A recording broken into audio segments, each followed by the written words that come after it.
સામગ્રીમાં mix boiled vegetables લીધું છે, એપલ, માયોનેઝ, ક્રીમ, સોલ્ટ અને બ્રેડ બટર. ઓકે, આપણે કોઈ પણ ડિશ જ્યારે કિડ્સ માટે બનાવતા હોય છે તો કેટલાક ક્રાઇટેરિયા આવી જતા હોય છે, અમુક લિમિટેશન્સ આવી જતી હોય છે, તો બધું ધ્યાનમાં રાખીને તમે આ ડિશ સિલેક્ટ કરી છે. હા, એ લોકોને ટેસ્ટી પણ લાગે, હેલ્ધી પણ હોય ને, એટલે મમ્મીને પણ સંતોષ થાય ને છોકરાઓને પણ અચ્છા, થાય. એવી છે ડિશ. ઓકે, સ્ટાર્ટ કરીએ તો? પહેલા આપણે બ્રેડ કપ્સ બનાવીશું.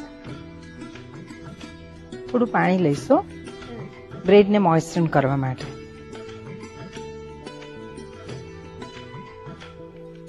બેક કરીને બ્રેડના કપ્સ કઈ રીતે બનાવીએ એ એકદમ અલગ લાગે છે. હા, એટલે બ્રેડને આપણે શેપ જે છે એ થોડો બદલી નાખીશું. અચ્છા, બાકી બ્રેડ જ રહેશે અને થોડું ક્રિસ્પી થશે. ઓકે, આ રીતે વણી લઈએ છે ને? હા, એટલે થોડીક પાતળી થાય અચ્છા, અને તમે એને મોલ્ડ કરી શકો એટલા પૂરતું. એને સ્ટીમ પણ કરી શકાય, જો ભીની ના કરવી હોય તો સ્ટીમ કરી લેવાની. અને પછી વણવાની? હા, પછી વણવાની. ઓકે, મોલ્ડમાં સહેજ બટર લગાવી દઈએ આપણે અને એમાં મૂકી દેવાની છે બ્રેડને આ રીતે પ્રેસ કરીને. અચ્છા, ઇઝીલી સેટ થઈ જાય છે? હા, બ્રેડ જો મોટી હોય તો વધારે સારી રીતે સેટ થાય છે. ઓકે, નાની સાઈઝની બ્રેડ હોય તો નાના કપ બને છે.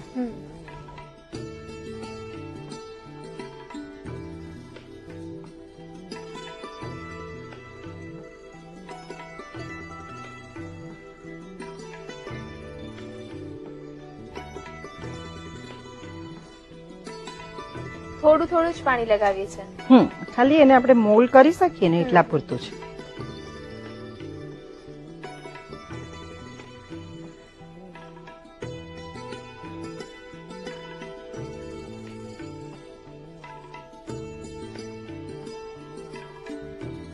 કેટલી બ્રેડ લીધી છે? આપણે 6 બ્રેડ લઈએ છીએ અત્યારે. ઓકે,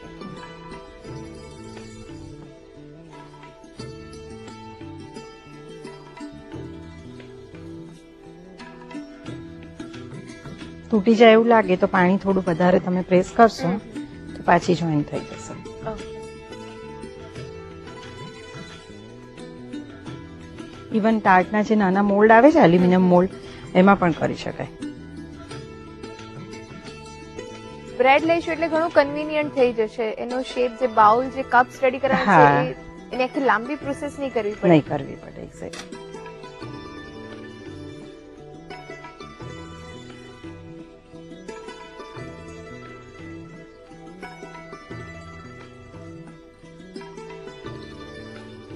આપણે કઈ બ્રેડ લીધી છે? અત્યારે રેગ્યુલર બ્રેડ લીધી છે, ઓકે, પણ એમાં બ્રાઉન બ્રેડ, વ્હીટ બ્રેડ પણ આપણે લઈ શકીએ.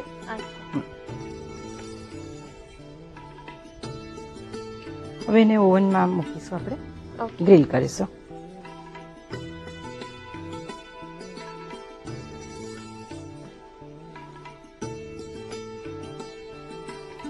(150 to 180 ડિગ્રી ઉપર આપણે 5 થી 7 મિનિટ એને ગ્રીલ કરીશું. ઓકે, એટલે આપણે પહેલા સેપરેટલી કપ્સ રેડી કરીએ છીએ ને પછીથી અંદર ફિલ કરીશું જે ફિલિંગ બનાવીએ છીએ. કમ્બાઈન કરી શકીએ ખરા? ના, કમ્બાઈન ના કરી શકાય. ઓકે, અલગ જ. કમ્બાઈન કરવું હોય તો પછી તમારે ચીઝી કંઈક મૂકવું પડે કે જેને મેલ્ટ કરી શકો તમે. અચ્છા, હવે આપણે ઓવનમાંથી ટ્રે બહાર કાઢી લઈએ.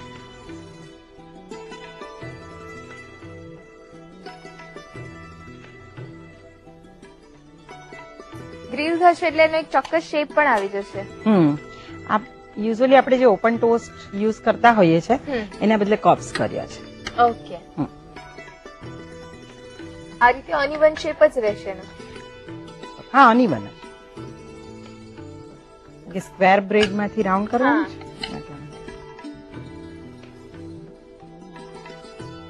કપને સહેજ ઠંડા થવા દઈશું.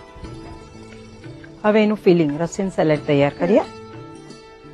એના માટે આપણે મિક્સ બોઇલ્ડ વેજીટેબલ લઈએ છીએ, ગાજર, ફણસી, વટાણા.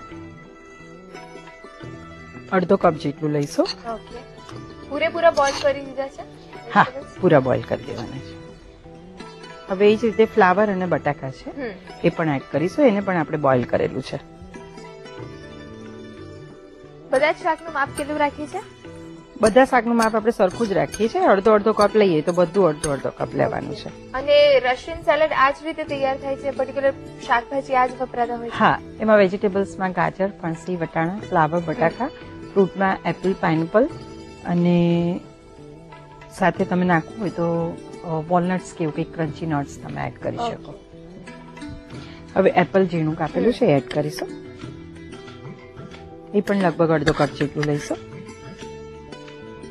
ત્યાર પછી એમાં મેયોનેઝ લઈએ છે, ઓપ્શનલ છે. અચ્છા. 1 ચમચી જેટલું લઈશું. ક્રીમ લઈશું. ક્રીમ લઈ શકાય, હોમકર્ડ લઈ શકાય, પણ cream is better, tasty. According to you it's completely perfect. Tasty. હા. એ પણ લગભગ પહેલા 2 ટેબલસ્પૂન જેટલું એડ કરીશું, કારણ કે આપણે બહુ રની આમ પેલું લિક્વિડ જેવું નથી કરવાનું. કપમાં મૂકવાનું છે ને સલાડ, એટલે થોડું ડ્રાય રહે એ રીતે જ લેવાનું છે. તમે સારા એવા વેજીટેબલ્સ લીધા છે ને એકચ્યુઅલી તો કિડ્સ વેજીટેબલ ઓછા પ્રિફર કરતા હોય છે, પણ ક્રીમ ને બધું વાપર્યું છે એક્ઝેક્ટલી. એટલે એ આની લોકોને અંદર મેયોનેઝની જેમ આપણે ચીઝ પણ એડ કરી શકીએ. મેયોનેઝ ના લેવું હોય તો ચીઝ અને પનીરના ઝીણા ઝીણા ક્યુબ કરીને એ પણ એડ કરી હમ. શકીએ. આમાં સોલ્ટ ઉમેરીએ છીએ, પણ બહુ જ નહીવત, ઓછું લેવાનું છે. સોલ્ટ ના નાખવું હોય તો તમે સહેજ સ્વીટર ટેસ્ટ કરવો હોય તો દળેલી ખાંડ પણ નાખી શકાય, અચ્છા. પણ બેમાંથી એક જ નાખવાનું, બંને નહીં. ઓકે, એટલે ક્યાં તો સ્વીટ હોય કાં તો સોલ્ટી હોય. એક્ઝેક્ટ. રશિયન સલાડ કે ફિલિંગ રેડી છે, અને આપણે બ્રેડ કપ્સમાં મૂકી અને સર્વ કરીએ. ઓકે, લગભગ બધી પ્રોસેસ તો થઈ ગઈ.